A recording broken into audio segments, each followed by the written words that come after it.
Welcome to the Proper Cap Madcap Coffee Podcast. I'm here with my co-host Josiah and our special guest Abigail Gullo from New Orleans, the cocktail queen of New Orleans, if I might say, and correct. Introduce you that way. You might. That would you be might. my preference. You just might.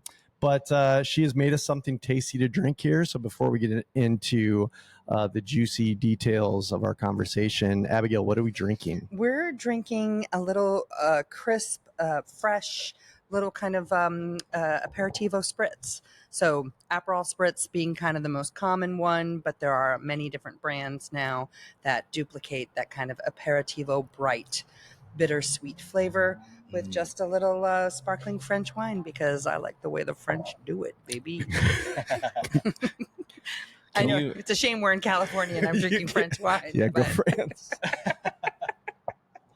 So you can shift the components to get totally different experiences, is what you're saying? Yeah. Oh, absolutely. There's all sorts of in Italy. It's very regional. The different aperitivos and digestifs they use, because they use local flora and fauna to flavor their spirits. So something that you're going to get in the north of Italy is going to taste different than the south of Italy, because it's so regionally different, and they do use local ingredients. That's sweet. Yeah, that's cool. And here we have our French spritz, and our little French spritz. Yes, yeah. from the outskirts of San Francisco. So we are actually coming to you live from San Francisco, California. We got to spend the last few days with Abigail.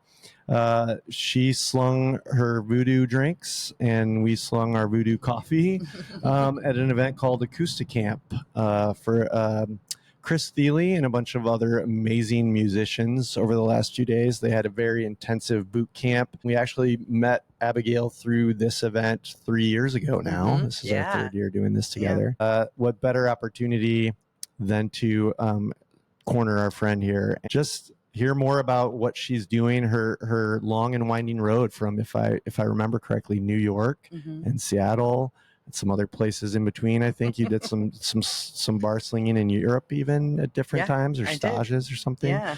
And now call home New Orleans. So I don't know. Can you give us a little bit of who's who is Abigail, and you know how you started your journey and why you're here now? Yeah. So I actually began as a young enthusiast.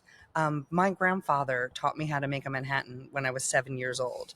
And, oh man. And I was immediately like entranced with these like classic cocktails and wheeling out the bar cart and mixing up a drink for Gramps. It was a great way to kind of, when you're one of like 48 grandchildren, it's a nice way to kind of make yourself stand out. And he wasn't a big drinker. It was only for special occasions, but the Manhattan cocktail in particular represented something that was really elegant and sophisticated to him.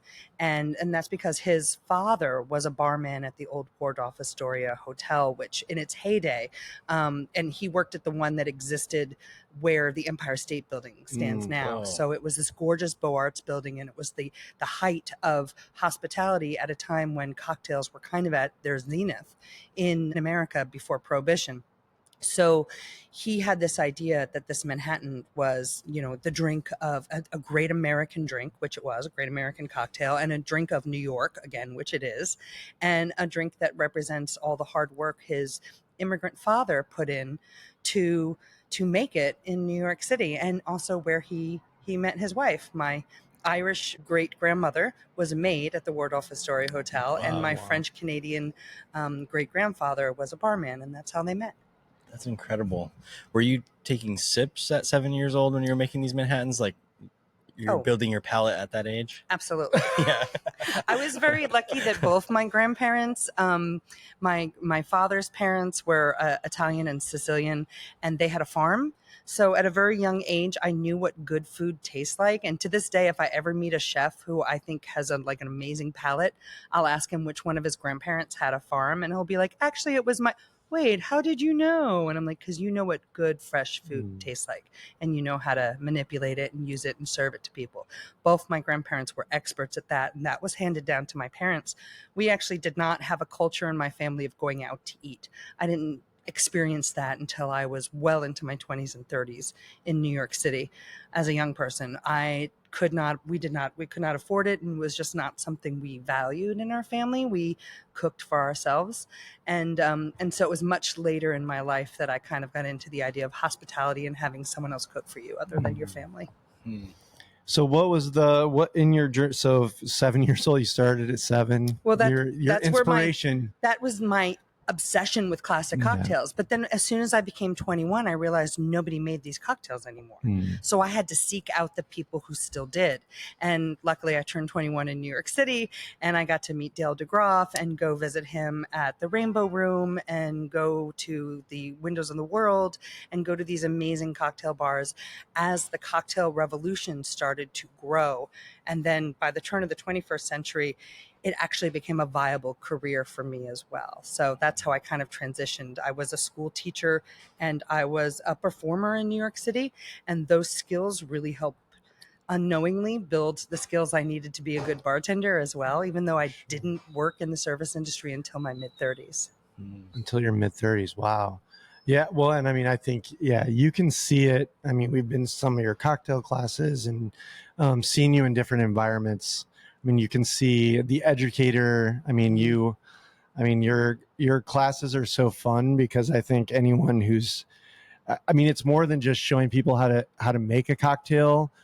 And I think for us at Madcap, we're also very passionate about stories, and you're giving people the stories that suddenly make those drinks much more meaningful than just, oh yeah, I like how this tastes. Yeah. This tastes good. And suddenly the story behind it just adds, I mean, as humans, we definitely let outside influences influence our perception of how things taste. So the stories that you provide in that context just make it that much more fun and exciting. And I mean, I know we spent a lot of time talking about the Daisy cocktail after your class the other day because apparently half the cocktails that we like all turn out to be based on a Daisy.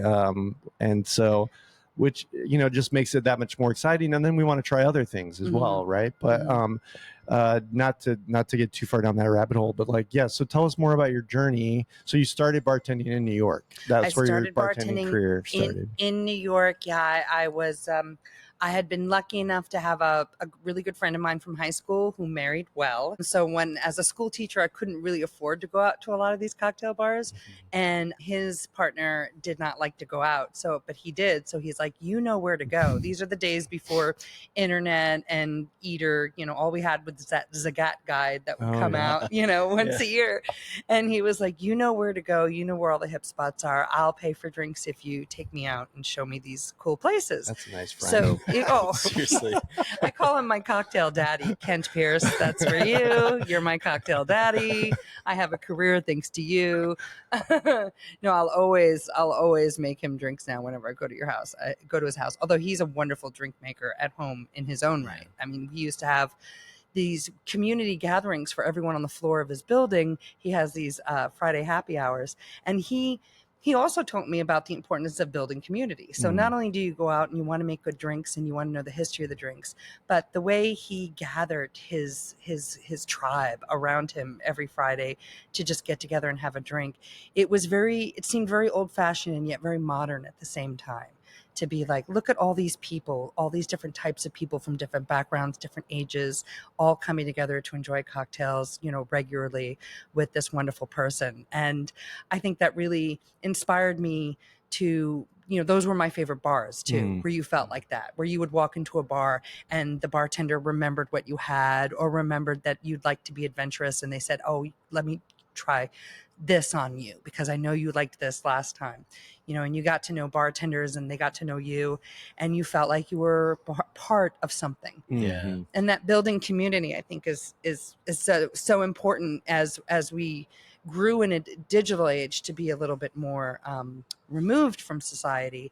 I think it's no surprise that third wave coffee shops and cocktail bars started to rise at the same time that digital kind of isolation did, because we were seeking that sense of community, that tactile sense of community with someone that wasn't in a digital sphere. I've heard you over the past few days say this phrase multiple times. If I don't just serve cocktails, I serve people. Which like that kind of stuck out to me, especially in our industry where it's like, yeah, we serve coffee and we want to, you know, honor that product, but also like there's a person in front of us that we're making that drink for, or whatever. Is that kind of what you're talking about? Is that kind of where that sentiment comes from, or like is there more behind that statement? Absolutely. I feel like, you know, my background in the performing arts was in theater. And I remember making a conscious decision not to do film and to do theater instead. And it had nothing to do with money, trust me. Because obviously I could make so much more money doing film. But what I loved about theater was that instant reaction that you got. And I fed off of that that reaction that you got from an audience when you made them laugh, when you made them gasp. And I think I feed off of that same energy as a bartender. When I create a drink for somebody, I watch them take that first sip. I want to see if they like it. And if they don't, too, because then I know I have to, let me try something else, you know, because I am in the business of making people happy too. People always get a little ashamed and they're like, it's just not for me. I'm so sorry. I'll finish it. I'm like, no, you don't have to. I'm happy to make you something else. Taste is completely subjective. I'll never judge anyone on their taste. What I like may not be what they like. And sometimes that's part of the challenge, is finding out what people like. And to do that, you get to know them. And the more people you get to know, the wider your community becomes, and the more open your mind becomes to the human experience. And I think that's just such a beautiful, wonderful thing. You know, we're here for such a short time. I want to experience as much of the human experience as I can while I'm here. Yeah, and what you're speaking to too, we talk a lot about, you know, I mean, it's called the service industry for a reason. And I think sometimes in food and beverage, we forget that we're our purpose is actually to be serving the people across the counter or bar from us. And it takes a lot of humility, and the things you described, like that hasn't always been this, in cocktail bars specifically, but coffee bars as well. You know, coming through coffee bars in the 90s, it was more often than not, you weren't going to have good hospitality than you would have good hospitality. And so, you know, this guy had us going through unreasonable hospitality as a company a year or so ago, and a lot of us read it through it together, and we're really motivated. You know, I was getting made fun of because in my coffee class at Acousticamp, I actually made that as a book recommendation. Somebody's like, you're giving hospitality book recommendations to a bunch of musicians, and I'm like, you got to read the book, because Will Guidara is saying everybody's in the business of hospitality. Especially as musicians, I'm sorry, you're performing.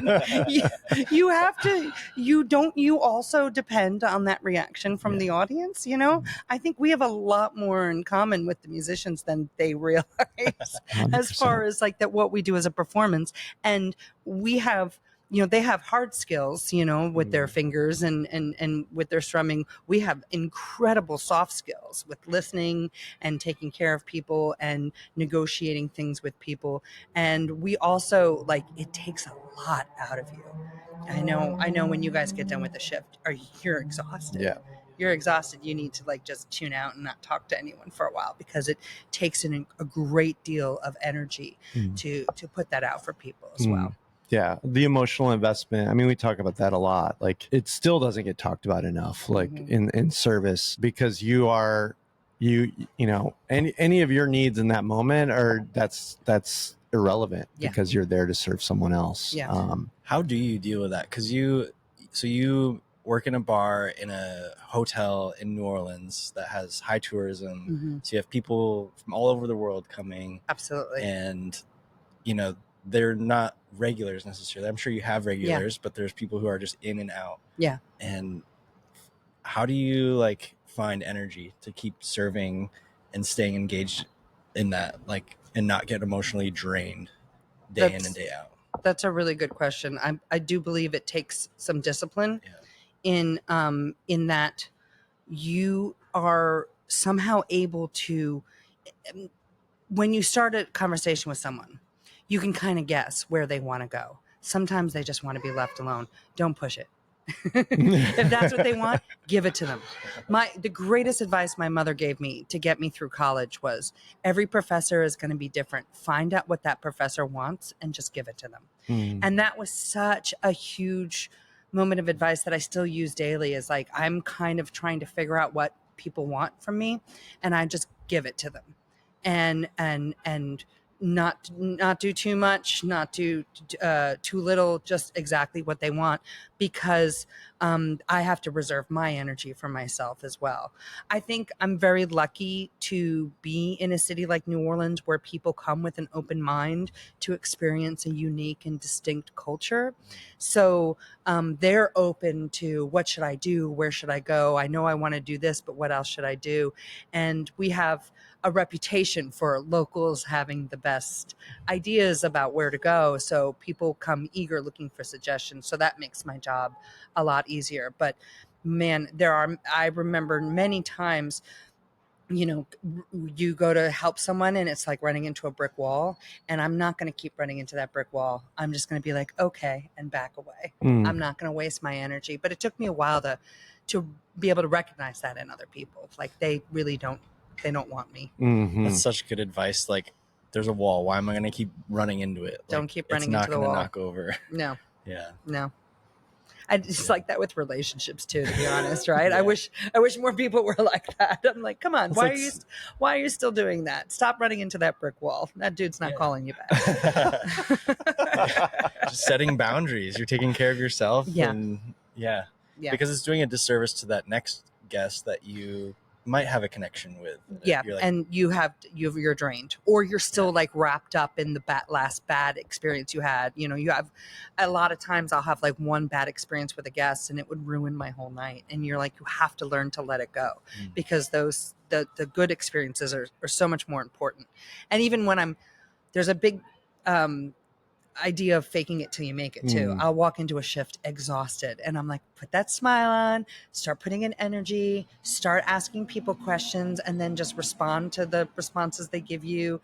And I'll come out of the shift more energized than when I went into it sometimes, because I was just like, I'm done. I can't deal with it. And then you're like, no, you have to shut all that off when you go into service and be like, okay, I'm here now. Let it all go. I did also mention the other day to somebody that having a dog was a great escape. When people expect me to go out afterwards, I'm like, I could always be like, no, I got to go home and walk the dog. I got to go home and sit next to the dog while I watch TV. Really, let's be honest. Like, she's totally fine. I can stay out all night. She'd be like, yeah, whatever. She has access to the backyard, but she's a great excuse for me to be like, oh, I need to be a homebody, and it helps keep me sane to just spend some sassy time. Well, in all those, so in all the places you've served at, what was there one bar service experience that maybe energized you more than the others? Oh, for sure. I've worked at some amazing bars. I've been very lucky to work at beautiful bars that have had really great things going on, and things come in waves, as you know. But there's a little neighborhood bar in Brooklyn called Fort Defiance that kind of is where I got my start. So maybe I'm nostalgic for it, but it was a neighborhood bar. It had a good reputation for being a cocktail bar, but it was a small neighborhood cocktail cafe that also had good coffee. I was actually trained as a barista first. Oh, that's right. Before I was trained as a bartender, and got yelled at by a lot of 23-year-old managers screaming at me about my latte art. wow. So when I was like 35 years old, going, you little It's messed up. It was weird.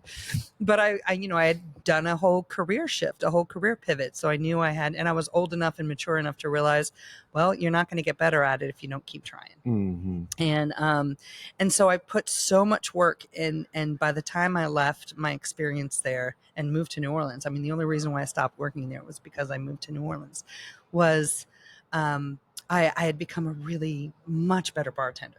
Yeah. And I think it's because I had such wonderful coworkers, so much beautiful people in the kitchen. Every single one of us really cared about every aspect of that restaurant and every experience that the people had. And we had such a wonderful owner. I remember one night we all got like 50% discounts when we brought friends to eat there. And it's a small place. And I remember we looked up one time at the bar and I said, like, half the people in the bar right now are people who work here with their people. And he's like, I know, isn't it great? Like, cool. he's like, I love that I created a space that my workers want to come to even on their day off. So that's the kind of vibe that was there. And it was a special time. You know, it doesn't last forever, but it's a magical time. So I always think about that. And I always think about how well taken care of we all thought we were. That's awesome. You think you would, I'm assuming we're on the same wavelength in the sense that I usually throw this film out to my staff and they all look at me like, what are you talking about? Have you seen the film Empire Records? Oh, yes. Okay. Thank you. So that film really motivated me as it relates to having my own coffee bar, because exactly what you just described, you have a record store where the staff, that's where they hang out they never leave. Right. And there was something about that resonated with me and stuck with me, that when I started pursuing opening my own coffee shop, I'm like, that's the kind of space I want to have, is a space where like the staff, they feel so welcome, and supported and motivated and entertained and all of the things that like, that's this, if they're choosing where they're going to spend their time, even when they're not being paid, it's there. Yeah. Right. So that resonates a lot with me. And so why that's isn't it called Empire Coffee? Don't think that name wasn't on the list. It's a little colonial. It is. No, but when you were sharing that story, I was like, whoa, I've heard that same sort of story come from Trevor before, and what madcap culture is and strives to be. And genuinely, I see coworkers, like, I mean, on my days off, going to the cafe, and hanging out, and so that's cool. I fully understand how special that is to be a part of a team like that. That's kind of the entire hospitality culture of New Orleans is like that. Like, we all support each other. We all go to each other's places, and we're all it's such a diverse bar scene. And it doesn't matter if you work at a fancy hotel or cocktail bar or dive bar, we're going to go visit you. Particularly in the summer when it's so slow, we call it a time to pass the same $20 bill around. We're just helping each other pay rent by going to each other's bars and support each other. So I think that's, keeping that spirit alive is one of the reasons why I moved to New Orleans. Like, the hospitality culture there is so incredibly strong. I mean, it has its issues like everywhere else, but we are that city. And we're very proud of it. And we're proud of that unique, distinct culture. And we want to make it better. And we want to make it better for us, too. And how long have you been in New Orleans now? Been in New Orleans since 2012. 2012. I took a little break right before COVID. I moved to Seattle to open up a restaurant and to kind of attempt a more corporate lifestyle because I wanted to start a family. And COVID kind of changed that trajectory, and I was open to going anywhere after that, or staying in Seattle, but I ended up being pulled back into New Orleans, and it was an easy pullback because I'm so fond of the culture. Yeah, I've heard you said that repeatedly, and it really resonated with me. Do you think it has a lot to do with as a city? I mean, obviously there is a lot of tourism and transients, and so the fact, from a service industry perspective, like, you all are the locals, you're there through the downtimes and the busy times and everything else. And so absolutely, how else do you get through those busy times otherwise? Right. I also think that we are, like, very indicative of where you're going to see a lot of America go as late stage capitalism continues to run down the barrel. Bad things happen there. Like, it's a tough city to live in, and we can't depend on our government or anyone to save us. So a lot of times we kind of look out for each other. I mean, there's a horror organization that calls themselves the Cajun Navy. They're not an actual Navy. It's just a bunch of Cajun guys with boats who come to the rescue when there's flooding, and they'll go anywhere. A whole bunch of them went to North Carolina when the flooding happened there. Awesome. They go to Texas. Cool. They're very much like put politics aside and are like, we have to help people when they need help. And I really appreciate that. And I appreciate that kind of vibe that we have there. That's awesome. Where the New Orleans cocktail culture, I mean, I think knowing as much as I do is only because I've been to enough of your classes now to have heard so much of it. What has been the journey for New Orleans and the impact of New Orleans cocktail culture and the rest of the world, honestly. And then also like where do you see that going in New Orleans? Like what is the things that we should be looking for? Like, oh, this is going to be coming out of New Orleans. Oh, that's a very interesting question. I love that. So New Orleans is kind of the torchbearer for classic American cocktails. We in America we had a huge disruption because of Prohibition, that led to a lot of changes that most places, quite honestly, are still kind of trying to get over and trying to come back to where we were before Prohibition as far as how cocktails were treated. And that has really accelerated since the turn of the 21st century with this kind of second golden age of cocktails that has spread. And New Orleans has kind of always been a part of it. New Orleans kept those cocktails alive. New Orleans, like American rye whiskey, would have gone extinct in the 1980s and 90s if it wasn't for the good people of New Orleans drinking their Sazeracs. they kept rye whiskey producers producing whiskey just for the New Orleans market because we drank enough of it. And if you look at the maps, like we hold nothing to Wisconsin. Like Wisconsin, they're all the big drinkers. We still have dry counties in Louisiana, so we're really drinking doing the wrong drinks. We're working overtime. Yeah, they kept American brandy alive in Wisconsin with their old fashions, and we kept American rye whiskey alive with our Sazeracs. So I see, as I've seen like different waves and patterns of cocktails from in the beginning it was all about rediscovering the classics, and then it was twists on a classic, and then it became molecular, and then it became kind of based in the kitchen and garden to glass, and then it became oh, we're going to take terrible drinks and make them good with a wink wink nudge nudge. There's been all these kind of patterns, and I feel like it's going back around to what's classic, what's simple, what's great, and what has great hospitality behind it. And so I really feel like this is another chance for New Orleans to step forward and be like, yeah, that's what we've been doing the whole time. Come and experience it.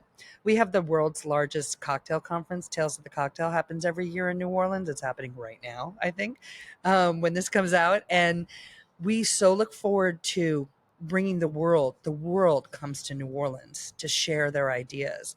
And I just hope that the world, when they come to New Orleans, they take some of New Orleans with them.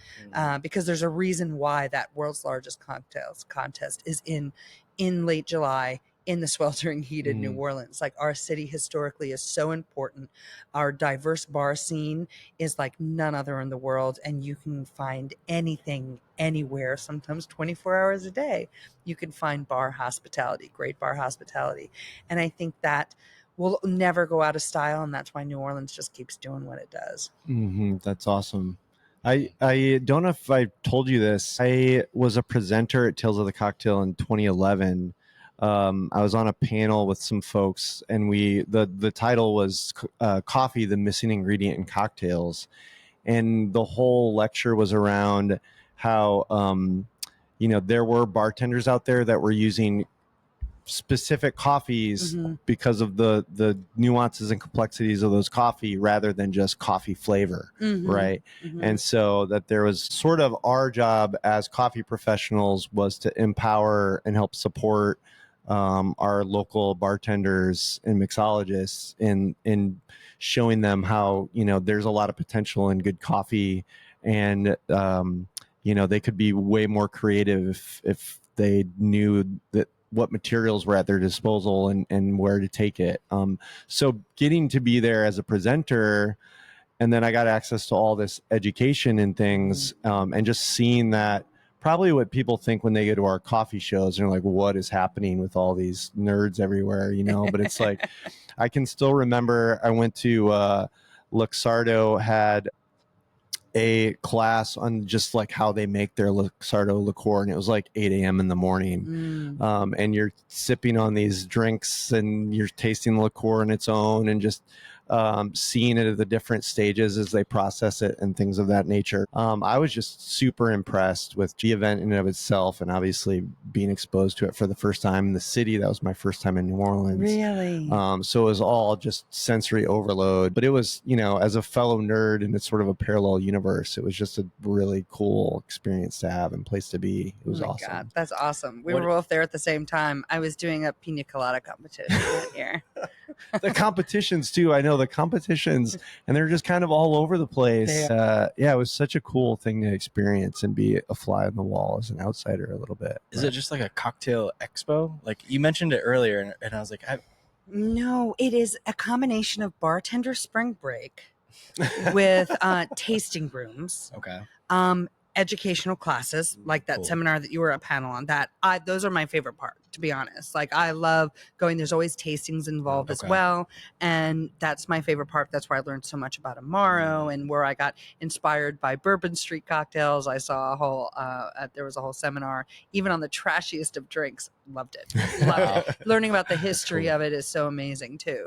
And then there's also now we have an award ceremony, so it's kind of like our Oscars too. We have awards for best international bar team and best new cocktail bar and best brand ambassador and best cocktail book. So it's cool. it's become a really big industry and a really big like important milestone for people who are in the industry, and even people who are industry adjacent or enthusiasts. It's open to all. You can find something for everybody at Tales, which is really great. You know, you can make it what you want to get out of it. And then in the middle, there's like amazing parties everywhere. And it's always in New Orleans? It's always in New Orleans. Yeah. There have been like other cocktail conferences, other expos, but no one I think does the whole, like that whole, holistic approach to every aspect of the industry than Tales. And they're working on getting it better and better. You know, there's been a lot of moments where we've had to readjust and see where we are as a community. Are we as inclusive as we should be? You know, it's really forced us to face a lot of things about the industry, good and bad, which I think is really important, that we always kind of keep up with that and not just self-congratulate, but constantly strive to be better. Yeah. So something that you've inspired me the past few days as we've sat in on your cocktail classes, and you know, you think of a cocktail class and it's just like you think the bartender is going to teach you a few drinks and how to make them, but like we sit down in your class and it is legit like a college history class. And you're not just giving us recipes or ingredients, you're like telling us the history of each ingredient and how it correlates to the world and New Orleans often. I'm curious, like, what came first for you? Was it a love for history, or did cocktails come first and then you were like, there's a lot of history here? It was probably the love for history, because that was instilled in me very early. My father was a journalist. My mother writes historical novels. Like I have always been interested in the history of things and why things happen, and just to channel that through cocktails seemed really easy and fun to do. And because I kind of came up in New York at the turn of the 21st century, and we didn't have a lot of product to work with. We had to be creative. We delved back into the history of these cocktails and what made them good and what proportions were best. And you know, you would go to old bookstores and find vintage cocktail books and try out their recipes and then fix them or say, no, this one's perfect, actually, you know? So, yeah, I think they always kind of came together. You know, I'm a pretty good drinker. I can handle my own. I'm lucky. I got the good genes in my family that can handle my booze. And I do enjoy it. But I've always been, you know, it's always been part of a ritual, right? I don't really drink alone. You know, I don't drink to get drunk. I drink because it's a communal thing. I raise a glass with somebody, or I'm celebrating something, or I'm commiserating something, or it's with a meal. You know, that's become very important, that European style of, you know, starting with a cocktail and wine during dinner and then a digestif for a, you know, dessert cocktail. Yeah. I love the ritual that goes with drinking, and that has historic implications as well, because that's how we commune together as human beings for, you know, since alcohol was invented. I feel like coffee is so similar, at least for us. Like, I mean, we talk about how billions of people drink coffee every single day. So many people drink coffee because it wakes them up and it's like a means to an end. But I think when you like lean into it more, there's a ritual behind it. There's a community aspect behind it. And it's like, Absolutely. It's the process of making it and sipping on it and enjoying it. And it's not just to get caffeinated. Like, not at all. I think it's no mistake that coffee shops have become communal workspaces, because when coffee first became a global phenomenon in coffee houses, it led to the Age of Enlightenment. Mm-hmm. I mean, we completely changed the way we thought about the human race because we had people who were thinking about the human race while they were high on coffee. Mm-hmm. And, it totally affected them. It changed the world. There's a big reason why, as Americans, we threw tea in the harbor and we're like, no, we're going to drink coffee. We're coffee drinkers. We're different than the Brits. We're more stimulated, Mm-hmm. It's so true. And I mean, it is our history coming back around because most coffee shops and the way they look now, I mean, if you go throughout, England and the UK, a lot of the names are things like bank names and insurance companies because that's what they were. And there were coffee shops in them. Yeah. Right. And people were doing work around coffee. But then even the ritualistic part, I mean, coffee comes from Ethiopia and individuals stole it from there and smuggled it around the world, and that's why we have it everywhere else. But I mean, the Ethiopian coffee ceremony is a huge thing, and it's all built around community and gathering and being around each other. And I think, even just going back to what we were discussing originally, like when I started the pursuit myself of wanting to open a coffee shop, it wasn't because I was in love with coffee at that point in time. I was in love with coffee shops and what they were providing and the culture around it. And my first experiences going to them were for music. They weren't like in the 90s or mid to early 90s, you went to coffee shops to listen to music. That's right. That's where I first saw Jeff Buckley in a coffee shop. Oh my gosh. Yeah, he did shop tours. I mean, so many musicians cut their teeth on coffee shops, which isn't a thing anymore. Now we're coffee shops. And I miss those days a little bit and understand the how things have changed. But yeah, such an influential part of my college years in mid to late 20s was those experiences that I had and the friends that I built and the relationships I built. And that's what I fell in love with. And it wasn't until the more I learned about the history of coffee and all of these humans behind it that were ignored that I became super passionate about, like, well, there's a whole community here that we're just exploiting. And there's an opportunity here for even a small coffee shop that if you are intentional about how you source things and how you do things, that you can make a positive impact in the world. Because we can't grow coffee in San Francisco or New Orleans or Michigan, right? So we have to support those individuals. Absolutely. So I want to transition a little bit to something I heard you say. I think listeners would appreciate this in terms of your tips for like ordering a drink. But so you made the statement that, a bartender shouldn't be asking you what spirit you want if you're trying to determine a cocktail. Yeah. So talk to us about that. What's the most ideal way for if a bartender is like really going to give you the best experience you could possibly have? How should that experience look? What should that look like? I think if you're coming into an experience at a cocktail bar and you know that the bartender is down to be creative and create something just for you or guide you in what you want, and you're open to it, you absolutely should be open to more like the flavor profile. Think about what the flavor profile you're in the mood for rather than the spirit, because the spirit could be anything, right? You could say, I want a bourbon drink, but do you want a bourbon drink that's sweet and sour like a paper plane? Or do you want a bourbon drink that's strong and complex like a Manhattan? They're two very different drinks. So I think that the proper or verbiage that you should bring to a bartender is, I'm in the mood for something refreshing. Can you direct me? Or I'm in the mood for something more spirit forward. Can you direct me? Or I'm in the mood for something more sour or bittersweet. Can you direct me? And then that kind of opens up doors for them in a bartender's mind of a whole bunch of different cocktails. And then you could have your mind open too. Maybe you had your mind on a bourbon cocktail, but they serve you a rum cocktail that's actually delicious, and it's okay to also tell them what you don't like. I think, I'm not in the mood. I don't like cucumber, or I don't like ginger. I don't like things that are overly bitter. I get a lot of, well, I don't like things too sweet. I'm like, yeah, I know. Like, we had a really bad spate for a long time where cocktails were too sweet, but most of us in good bars have really worked on creating a balance. Most of our cocktails are made from scratch and they're perfectly well balanced. A lot of people will say, is that not too sweet? I'm like, nothing's too sweet. And if you really don't like sweet, I could probably adjust it so that there's no sugar in it at all. But I do try to craft my cocktails that are just really well balanced, Mhm. no matter what style they are. So yeah, so just go in with like a little bit, and I wish more bartenders would say that. I always kind of train my bartenders. I'm like, don't ask them what spirit, because the worst answer you can get, of course, is I like vodka.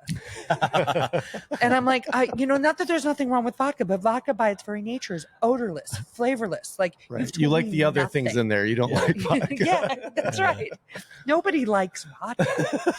But no, honestly, nobody likes vodka. You like what vodka is mixed with, even if it's soda water. Mhm. That's Yeah. what you like. You like it to be refreshing and neutral. That's fine. Mhm. But nobody just likes vodka unless you're Russian. That's right. That reminds me of a bar. I'm drawing a blank on the name. You might remember it, that we went to in Portland several years ago. And their concept was they didn't have a menu, and you just give them a word. And the Oh, bartender, I want to say it was called Angel Face. That could be wrong though. But you give them a word, and then A they riff word. on it. See, And now so- that's fun. Yeah. That's And super I was creative curious- and weird. I but remember love that. it. I don't remember the name of that bar, but I was going to ask you a similar thing. Like, what do you think about? Because there are other concepts too, where they ask you like, how are you feeling right now? Yeah. Like Yeah. they try to play off your emotions, and that's all Yeah. they want, and then Yeah. they're going to make you something, right? That's a little kooky. Challenge accepted. That's a little kooky. And I'd hate to be that bartender on a busy night. Right. That would be horrible. Like, oh, that person's mad, and that person is. They're just making the same drink for God. everybody. Yeah. It's, But I do like the idea of like one word, banana, right? I could say banana, and I could get something that's like a banana daiquiri, right? Yeah. Or something really creamy. Or I could get an incredibly funky rum old fashioned that has a lot of banana funk to it, that is super strong and fragrant, Yeah. and not at all like what you think of when you say banana, Yeah. not like a smoothie. You know? right. Yeah.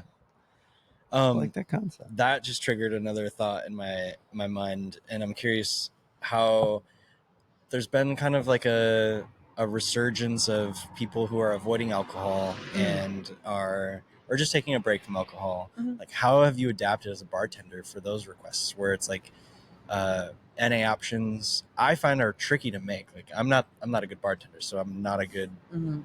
I don't have a good barometer for that. But how do you adapt to that, and like what suggestions do you have for people to make good NA drinks? We are because a lot of our drinks are made from scratch, we often have a lot more tools at our dispense than just have like sour mix or cranberry juice or orange juice. We have not only simple, but we have honey, we have agave, we have homemade syrups that we make that are non-alcoholic for certain drinks. We also have a wide variety of juices, but sometimes it's just juice and syrup and something to like lengthen it, like soda. So it is a challenge. I do think it's like better than just getting a soda, of course, but it is a challenge, and I do feel like for a long time they kind of all tasted the same. But luckily, there's been an influx of new non-alcoholic spirits to work with, including a non-alcoholic Amaro, a non-alcoholic Aperitivo, which add bitter notes, which add notes that are a little different, that I think are really, really great to work with. And make more interesting cocktails. And I will often take a classic cocktail and do a twist on it. We had this beautiful coconut syrup that was coming from a French maker, and I was using non-alcoholic tequila and fresh squeezed lime juice to make like coconut margaritas. Whoa. And it was so good that people started, can you make this with tequila? I'm like, yeah, that's the easy part. That is very easy. So and that's on our permanent menu, because that coconut margarita turned into like one of the greatest things that ever. Sounds awesome. But it is just as good non-alcoholic than alcoholic. Yeah. We have a special guest star. We have a sassy side. Come here, Sassy. Sassy's big. Come here. Come here. Come here. Yes. Come here. Come here. Oh, she likes Mom. Here she Sassy. is. Here she is. Sassy, say hi. Oh, We got a sniff. This is my emotional support bar back. She does great work. You also brought your mom this weekend for some barback support. So lucky am I. So lucky am I to have my mother. Mom did a great job this week. She crushed it. She is amazing. I mean, so much of I mean, I'm so lucky to have like this wonderful relationship with my mother, but also have someone who's so supportive of what I do, and she's adapting and learning to just jump in and help me, like in a way that I couldn't train like my barbacks to do. Luckily, she knows me really well. She knows exactly what I'm trying to say, even when I don't know how to say it. That definitely helps. Well, yeah, and it was a good week. I mean, I think it allowed you to do your thing in a capacity that you wouldn't have otherwise. I'm interested to hear your experience for you. So we're coming off of Acousticamp. It's a good time to give it another plug, maybe. All of us non-musicians, for the most part, are there with a couple hundred musicians. The faculty musicians being Grammy award-winning musicians. Yeah. Top of their game. Yes. Yeah. And you were giving cocktail classes every day. Talk about that experience and like why you've been doing that for the last 3 years. Like why you keep coming back to this event. There's something really wonderful. I mean, luckily I get to do it pretty much every night I'm bartending. I get to reach out to people who maybe aren't in the industry and share like my love and passion for it and make converts, if you will, to people. But I think in particular, when you're dealing with people like these high functioning, highly skilled musicians who are so focused in one aspect of their craft, to show them that yes, that exists on other planes in other fields as well. And we are actually like, one of the reasons why I keep coming back is I feel like we're all in the same family. You know, those people who are, not just, you're not just a tradesman. You're not even an artist. You're a craftsman. You really embodiment the art, the soul, and the magic of what you do and how it relates to your community. And I hope that by expanding their mind to show that there's this other world outside that cares just as much, that maybe that will help them appreciate other crafts and other people who take it to that level as well. Yeah. And I really feel like they get it. Yeah. And that's what's kind of nice too. Yeah. Well, I mean, in a similar vein, right? Like because I was telling Chris Thile today before we left, I was just like, the campers here, because for the audience, these folks are there to do these very intensive music workshops and focus specifically usually on an instrument that they're good at.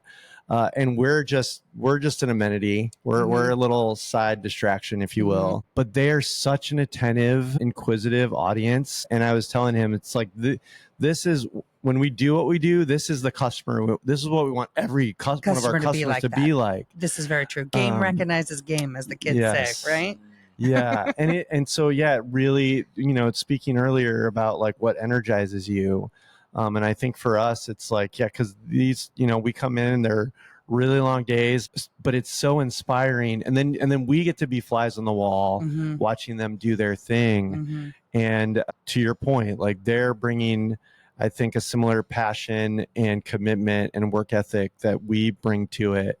And so it's just really inspiring, like from our perspective, to watch these individuals do their thing. And then it's really easy to see it in my own mind and like how we apply that to our craft, like you said. And so do you feel going home from this, does anything change for you coming back from this? Like, do you find that you've been inspired to do something differently from an event like this? I think I'm more inspired than ever to reach out more to my community and to create more converts and try to get people to understand like that what we do is very important and how proud we are and I think one of the things I worry about in our community as a whole is our longevity, dealing with that personally myself too.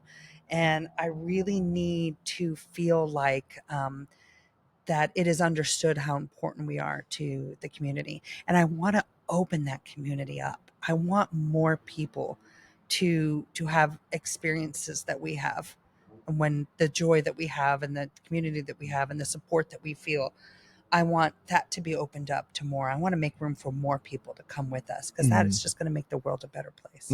Yeah, 100%. And I think like, being at your class, it's like, man, I want more people to experience this and hear these stories and hear how this came to be, and obviously a lot of that is also seeing it through your lens because of the passion you're providing as your, and you're a little theatrical too in your presentation as Just a well. little. And so, Razzle dazzle. Yeah. Give them the old razzle dazzle.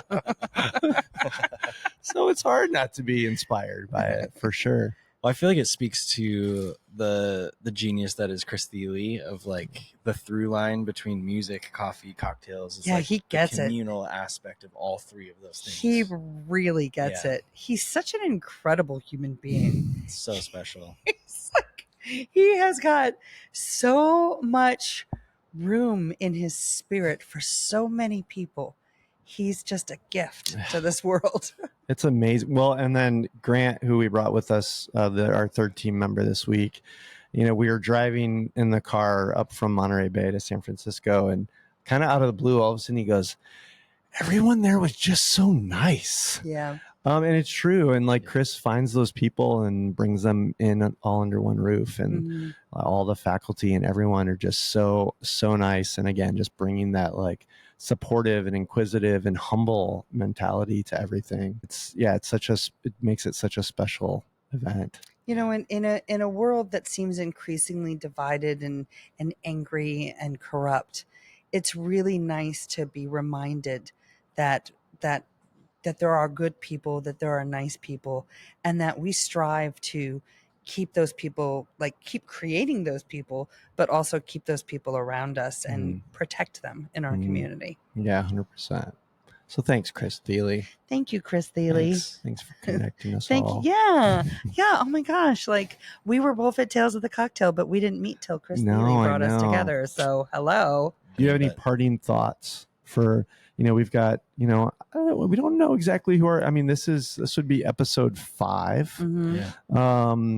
And so we don't know exactly who our listeners are yet. I'm imagining there are probably a lot of coffee folks out there. Yeah. What do you want the coffee folks, madcap coffee folks out there in the world to know? I thought this went without saying because it's the way I feel, but I realize it's still kind of there's a divide between us coffee and cocktail people. And we had a little bit of a discussion earlier about how with rising rents, like more dive bars are turning into coffee bars during the day and vice versa.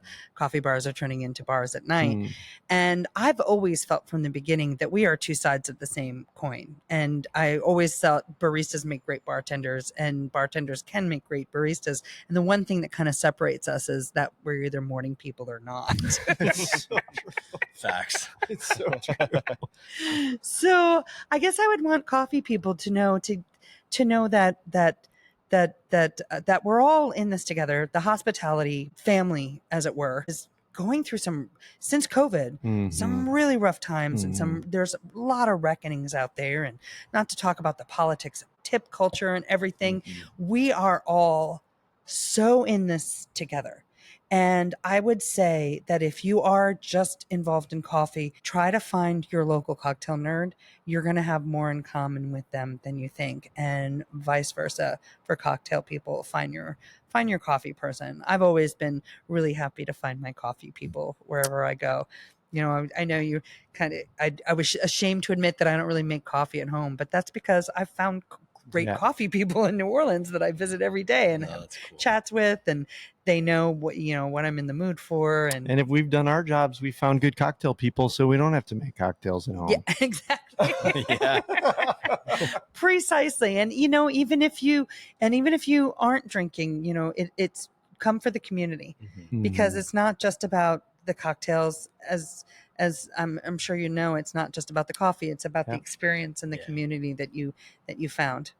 Yeah, and I mean, I think you could speak to that because you've been taking a hiatus from alcohol, and you haven't stopped going to cocktail bars. No, and very early on, people were very sensitive to it, like, oh, we don't need to go to that place, like that bar. And I'm like, no, I want to go because I like the vibe of like cocktail bars, or like the people are really interesting. That's why I wanted to sit in on your classes. I'm like, this stuff is fascinating. So you hit the nail on the head. That was very, very well said. Oh, good. Good. Well, thank you, Abigail. Thanks for taking the time. We've had a long week and been inundated with a lot of different emotions. Both, Yes. yeah, all good. Really, Yeah. all good. Yeah. So thanks Wonderful for taking this time. Thank you. Looking Such a forward to seeing pleasure. you again. I can't wait to see you again, whether it be in Michigan or New Orleans, or maybe you'll come visit me in Detroit. I'm going to do a pop-up there soon. Yes. Wait, let's tell our audience about that, actually. Where will you be popping up in Detroit? I'm going to be at, I forgot the name of the place, on the canal. Yeah, you said it the other day. What was the name? We'll put it in the show Put it in the show description. We'll put it in the show notes. Because I've never been to Detroit. Yeah. I've only been to Grand Rapids in Michigan. So funny thing. Isn't that weird? That is usually the I know.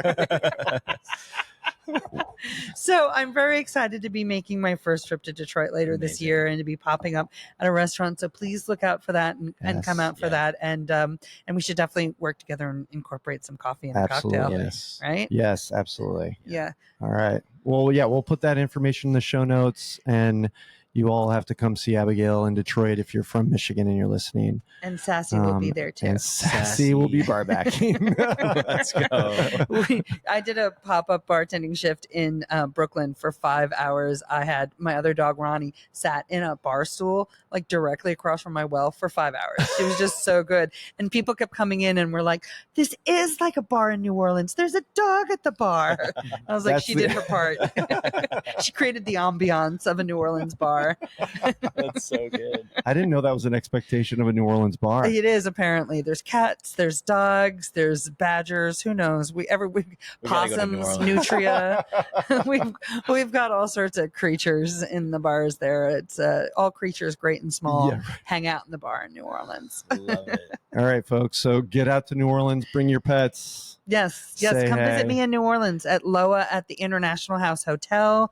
Please come see me there. I'd love to take care of you. And then, just keep asking your bartender where to go next. They'll keep sending you in the right direction. Awesome. Thanks, Abigail. Thanks. Thanks, audience, and stay proper.